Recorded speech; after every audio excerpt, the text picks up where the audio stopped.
What would happen if the magical world revealed itself? What if, tomorrow morning, the magical world revealed itself? No more hidden ministries, no more memory charms, no more illusions separating wizards from muggles. What if, after 3 centuries of secrecy, witches and wizards finally stepped forward and said, "We've been here all along"? If you enjoy exploring questions like this, from the world of Harry Potter to the Lord of the Rings and Game of Thrones, then this is the channel for you. There should be a subscribe button somewhere on your screen. If that's your thing, tap it now, and let's dive deeper into the world of magic, myth, and meaning. Let's be clear, the magical world has survived by staying hidden. The Statute of Secrecy, passed in 1689, was meant to protect witches and wizards from persecution. After centuries of fear and witch hunts, it worked. The magical and non-magical worlds split in two, each pretending the other didn't exist. But that was a world without cameras, satellites, and social media. A world where secrets could stay secret. Today, that's impossible. So what would really happen if the magical world revealed itself now? The first few hours would be chaos. Footage of spells, brooms, and creatures would flood the internet.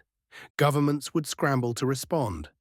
Every news outlet on Earth would demand answers. Who are these people? Where have they been? Why have they hidden for so long? The wizarding authorities, the ministry, MACUSA, all of them, would be completely overwhelmed. They can barely handle paperwork with quills. Now imagine them facing 24-hour global media coverage. The Muggle world wouldn't wait for explanations. The questions would come fast and furious. Why didn't you stop the wars? Why didn't you share your medicine? Why didn't you save people from dying when you clearly could have? And the magical world would have no good answers. Because the truth is, the Statute of Secrecy wasn't just protection, it was avoidance. It allowed wizards to ignore the rest of humanity. It turned moral responsibility into magical distance, and now that distance would collapse overnight. Muggle scientists would want to study spells, religious leaders would question miracles, governments would want regulation or weapons, and the wizarding world, for all its power, would suddenly be the minority. If you're enjoying this video so far, do give it a like. It really helps me keep making these and dive even deeper into the world of Harry Potter lore. In my opinion, the biggest shock wouldn't come from magic itself. It would come from the injustice it exposes. Imagine discovering that while millions of Muggles starved, wizards had spells that could conjure food. That while people died from disease, potions for healing sat in bottles beneath Diagon Alley. That while wars tore the world apart, an entire hidden civilization chose to stand back and do nothing.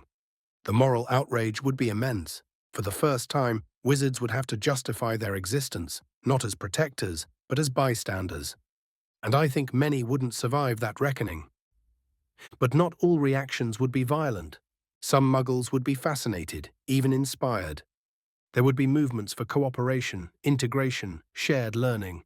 The greatest scientists on Earth would want to understand the laws of magic.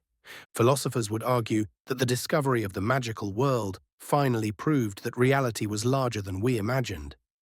And perhaps, just perhaps, there'd be hope in that. Because while fear divides, curiosity unites. And curiosity is the one thing both worlds share. Still, it wouldn't be easy. The magical world runs on secrecy, not democracy. Its economy is medieval, its politics archaic, and its culture deeply suspicious of outsiders. They've been hiding for so long that honesty itself would feel dangerous. You'd see factions form immediately. Some wizards would push for cooperation, others for domination. Some Muggles would see magic as salvation, others as a threat. And between them, a fragile middle ground might emerge. Coexistence through control.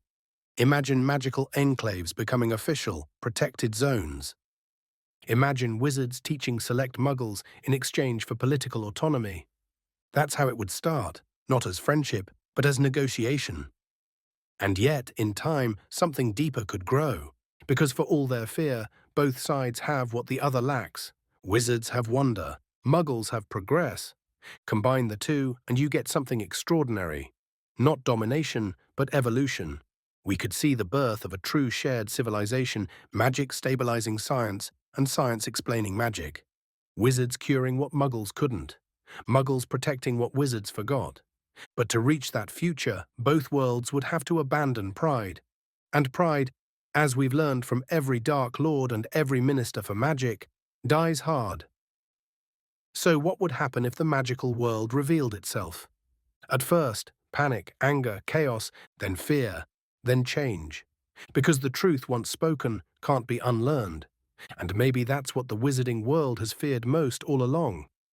Not persecution, but progress.